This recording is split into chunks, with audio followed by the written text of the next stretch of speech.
মক্কায় তোমার জোর আছে, তুমি আমাকে মক্কায় বাধা দিতে পারবা, সেই শক্তি তোমার আছে। কিন্তু মনে রাখো, তুমি যদি আমাকে মক্কায় বাধা দাও, তাহলে আমার কাছে এমন পাওয়ার আছে যে বেটা তোর 14 গোষ্ঠীর খাওয়ানোর রাস্তা আমি বন্ধ করে দেব। তোর আমার বাড়ির পাশে যাওয়া লাগবে না তোমাদের। মদিনার পাশ দিয়ে যদি তোমরা ইয়ামানে না যাও, শামে না যাও, মদিনার পাশ দিয়ে তোমরা শাম দেশে না গেলে তোমাদের ব্যবসা হবে না। আর ব্যবসা না হলে মক্কার মানুষ না খেয়ে মরতে হবে।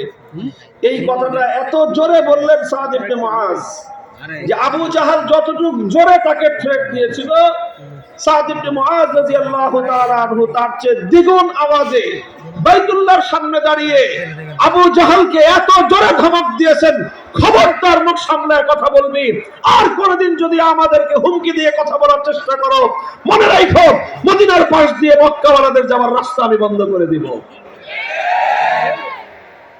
তখন সাথে থাকা বন্ধু উমাইয়া ইবনে খালাব বলে যে দোস্ত আস্তে বলো, লোকটা নেতা, সে লা তারফা সাওতাকা আলা আহলিল ওয়াদি সাইয়্যিদ আলা আবিল হিকাম সাইয়্যিদ আহলিল ওয়াদি, বলল যে আবু জাহাল সে কিন্তু মক্কার শীর্ষ নেতা, সবচেয়ে বড় নেতা, এর চেয়ে বড় কোনো নেতা আমাদের এলাকায় নাই। কাজে এত বড় নেতার সাথে তুমি কথা বলতেছো, একটু গলার স্বরটা নামায় কও।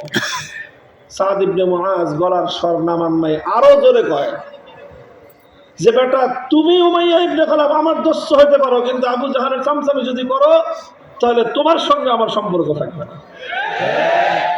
ভাই সব জায়গায় আস্তে কথা বলা নবীর সুন্নাত নয়। অনেক জায়গায় বিনয়ের সঙ্গে কথা বলা নবীর সুন্নাত।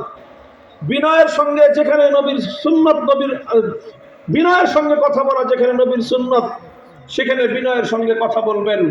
আর যখন ইসলামের দুশমনেরা, এই নেতা খেতারা যখন ওলামায়ে কেরামের সামনে ধমকের সুরে কথা বলতে চায়, তখন তাদের কণ্ঠকে স্তব্ধ করে দেওয়ার জন্য চিৎকার করে তাদের আওয়াজের উপর দ্বিগুণ ভলিউমে কথা বলাই সাহাবায়ে কেরামের সুন্নাত।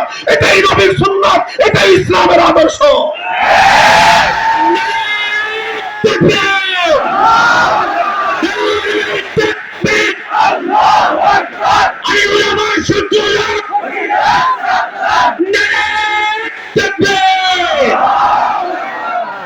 আমার সাথে তাদের দুশ্মনী এই জায়গাটায়, কারণ আমি সাধারণত মাহফিলে এমন কথা বলি যেই কথাগুলো ইসলাম বিরোধীদের গায়ে আগুন ধরা। আমি বলি রাজনীতি নিয়ে কথা বলি, রাষ্ট্র ব্যবস্থা নিয়ে কথা বলি, অর্থ ব্যবস্থা নিয়ে কথা বলি, রাষ্ট্রের অসঙ্গতি নিয়ে কথা বলি, মুসলিম জাতির সমাজ ব্যবস্থা কিভাবে চলা প্রয়োজন সেই বিষয় নিয়ে আমরা কথা বলি। মুসলমানদের জাতির মধ্যে কোন পথে অধঃপতন আসতেছে সেই অধঃপতনের বিরুদ্ধে কথা বলি।